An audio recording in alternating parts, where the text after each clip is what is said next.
ಎಲ್ಲ ವೀಕ್ಷಕರೇ ನಮಸ್ಕಾರ. ಇವತ್ತಿನ ಎಪಿಸೋಡು ಯೂಟ್ರಸ್ ಸಮಸ್ಯೆಗೆ ಕಲರ್ ಸಂಖ್ಯೆ ಅಂತ ಪರಿಹಾರ ಮಾಡ್ಬೋದು. ಯಾರಿಗೆ ಯೂಟ್ರಸ್ ಸಮಸ್ಯೆ ಇರುತ್ತೋ ಅವ್ರಿಗೆ ಕಲರ್ ಸಂಖ್ಯೆ ಬರೆಯೋದ್ರಿಂದ ಅದನ್ನ ಕಡಿಮೆ ಮಾಡ್ಬೋದು. ಅದಕ್ಕೆ ಎರಡು ಕಲರ್ ಬೇಕು, ಒಂದು ರೆಡ್ಡು ಒಂದು ಬ್ಲಾಕ್. ಎರಡು ಕಲರಿಂದ ಕಲರ್ ಸಂಖ್ಯೆ ಬರೆಯೋದ್ರಿಂದ ಯೂಟ್ರಸ್ ಪ್ರಾಬ್ಲಮ್ ಇರೋದನ್ನು ಕಡಿಮೆ ಮಾಡ್ಬೋದು. ಮೊದಲು ನಿಮ್ಮ ಬಲಗೈ ಹೆಬ್ಬೆರಳು, ನಿಮ್ಮ ಬಲಗೈಯ ಹೆಬ್ಬೆರಳು ಈ ಜಾಯಿಂಟ್ ಮಧ್ಯ ಇಲ್ಲಿ ಬರ್ತದೆ. ಈ ಜಾಯಿಂಟ್ ಮೇಲೆ ಕಪ್ಪು ಕಲರಿಂದ ಬ್ಲ್ಯಾಕ್ ಕಲರಿಂದ ನಂಬರ್ 0 ಅಂತ ಬರೀಬೇಕು. ಈ ರೀತಿ 0 ಹಾಕಬೇಕು. ನಿಮ್ಮ ಬಲಗೈಯ ಹೆಬ್ಬೆರಳು ಈ ಜಾಯಿಂಟಿಗೆ ಕಪ್ಪು ಕಲರ್ ನಂಬರ್ 0 ಅಂತ ಬರೀಬೇಕು.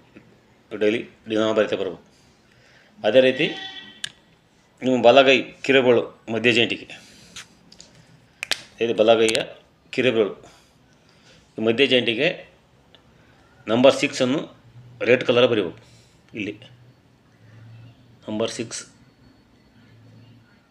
ನಂಬರ್ 6 ಈ ರೆಡ್ ಕಲರಲ್ಲಿ ಬರೀಬೇಕು. ಇಲ್ಲಿ ಈ ಮಧ್ಯ ಜಾಯಿಂಟಿಗೆ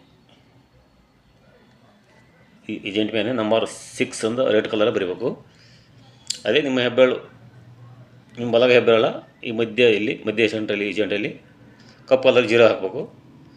ಅದೇ ನಿಮ್ಮ ಬಲಗೈ ಕಿರುಬೆರಳು ಮಧ್ಯ ಜಾಯಿಂಟಿಗೆ ನಂಬರ್ 6 ರೆಡ್ ಕಲರಲ್ಲಿ ಬರಿತಾ ಬಂದರೆ ಯೂಟ್ರಸ್ ಪ್ರಾಬ್ಲಮ್ ಇದ್ದವರು ಸಂಪೂರ್ಣವಾಗಿ ಗುಣ ಆಗ್ತಾ ಬರುತ್ತೆ.